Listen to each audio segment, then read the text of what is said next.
planting a different variety of edible seed every day for 100 days. Today's day 35, and I'm planting purple top white globe turnips. They're so delicious. Plus you can eat the bottoms and the tops. You get 2 for 1.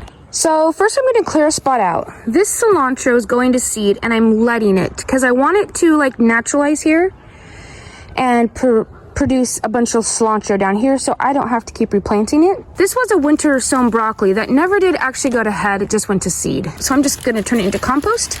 I could eat the leaves.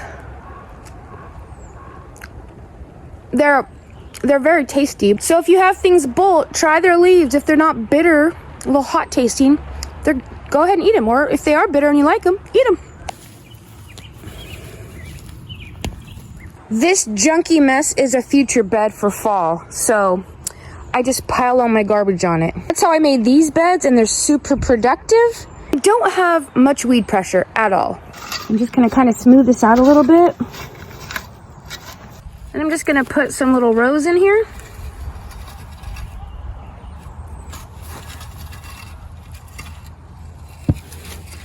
I forgot my eggshells to mark the spot, so I'm gonna have to somehow mark where they're at.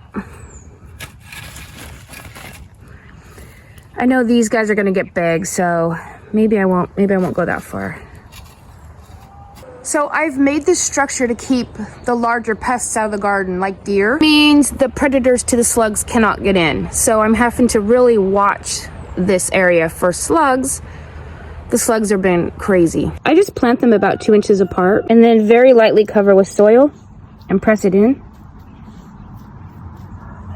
They're small seeds, so they don't really need to be covered with much. And I'm gonna come back later with eggshells and sprinkle some on top just to mark my row mostly, because as soon as they come up, I'm gonna have to really be watching for slugs. Pressing them down really good also helps me know where the row is. If you have a guess of what I might plant tomorrow, go ahead and put it in the comments below and we'll see if you're right.